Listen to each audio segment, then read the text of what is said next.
A feeling and a fact are two different things. So what someone construes something is meaningless. Factually speaking, I have never said anything that is anti-Semitic, and had I have said something that was anti-Semitic, Andrew Klavan would have simply showed the clip. Right, a lot of attention has been focused on you constantly referencing Christ is King. Many people believing that although those words in themselves, if you're a Christian, as you are, would not be offensive, that to Jewish people, when they're being whipped up on social media, as they were at the time, by people who are genuine white supremacists and pretty brazen anti-Semites, that being smart as you are, you would have known that to deliberately use that phrase repeatedly in that time, in that climate, was a deliberate act of provocation to people like Ben Shapiro, who obviously are extremely high-profile Jewish people. Christ is King, a phrase that sparked controversy, but what does it really mean?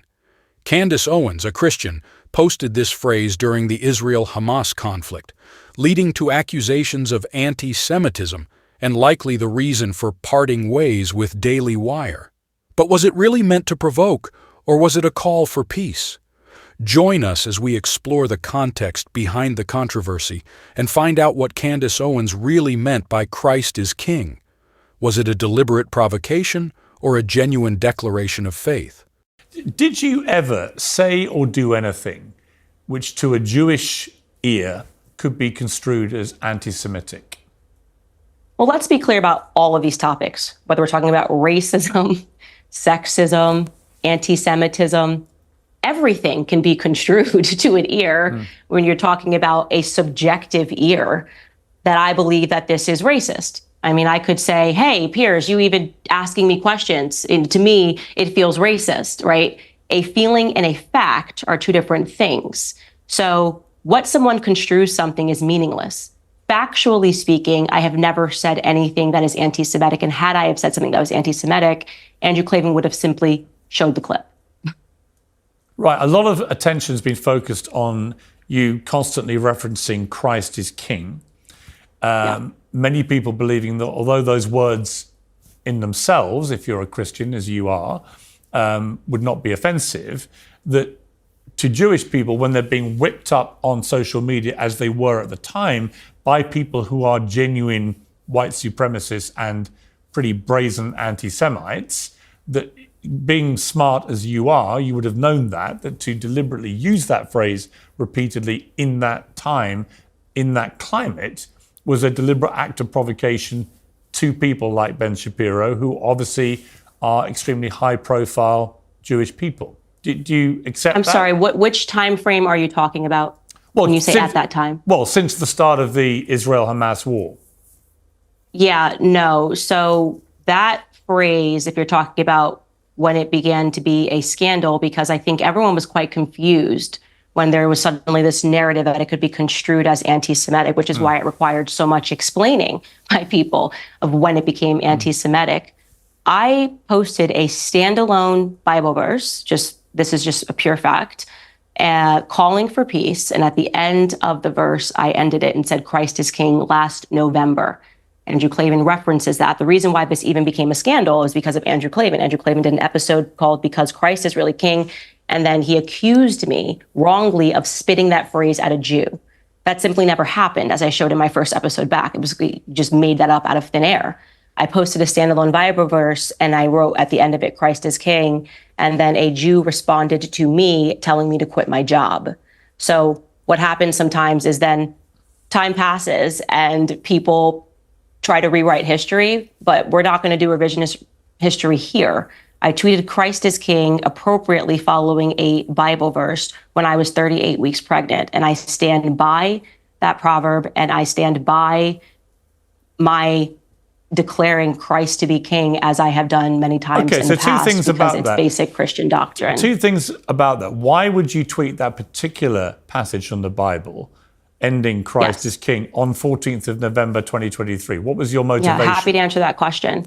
So if people remember what was happening at that time, Ben Shapiro was caught on a tape calling me faux sophisticated and some other stuff, a disgrace, I think was the term.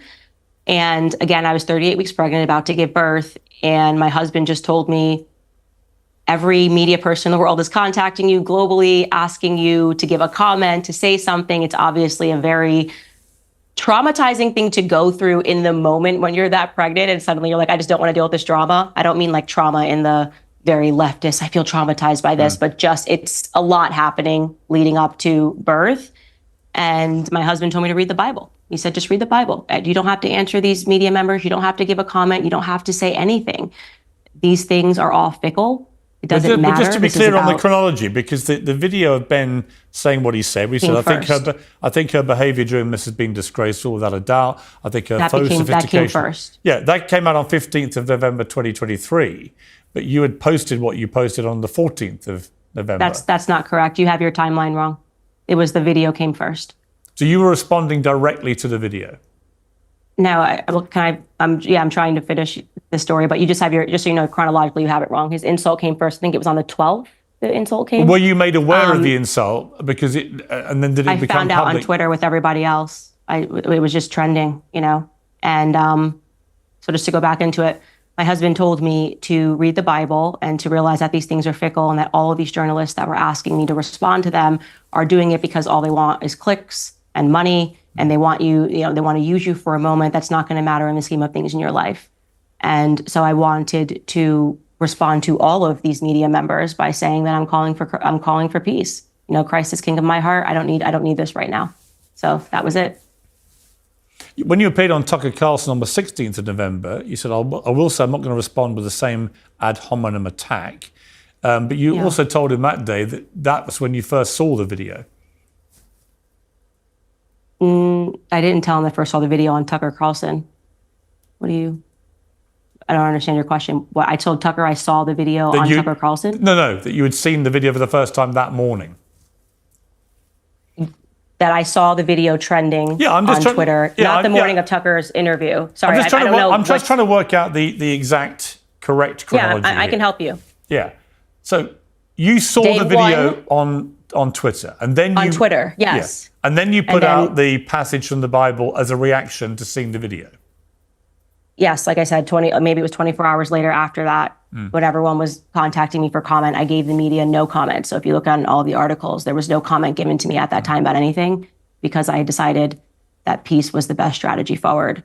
Tucker was booked that day, but he had booked me 6 weeks in advance. That was just his luck that whole incident took place. Right. They knew I was going on his show. He books way out in advance. So it just happened to be his luck or misfortune, whichever way you look at it, that was going on at the same time. Christ indeed is king, a phrase that has been a cornerstone of Christian faith for over 2,000 years.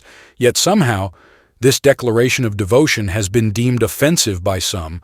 But let's take a step back and examine the history behind this phrase. Jesus Christ, the very embodiment of love and compassion, was brutally crucified on the cross as a means of silencing him. The Jewish leaders of the time saw him as a threat to their power and sought to extinguish the light of truth he brought to the world. And if that wasn't enough, his disciples and followers were also persecuted, tortured, and killed in an attempt to snuff out the good news of God's love and redemption. Fast forward to today, and it seems that some are still trying to silence the voices of Christians around the world. But the good news of God cannot be contained or silenced. It is a message of hope, of love, and of redemption that resonates deep within the hearts of all who hear it. So if the phrase, Christ indeed is king, is offensive to you, I urge you to examine your heart and ask yourself why. Is it because it challenges your beliefs or worldview? Is it because it reminds you of the sacrifice and love of a Savior who gave his life for you? Or is it because it stirs up feelings of guilt or conviction? Whatever the reason, I implore you to seek the truth and embrace the love of God. For it is in surrendering to his kingship that we find true freedom, true peace, and true purpose. Christ indeed is king, and his reign will never be silenced or defeated. His kingdom is one of love, grace, and mercy, and it is open to all who seek him with a sincere heart. So let us boldly declare our allegiance to our King, and let the good news of God's love and redemption ring out to a world in need.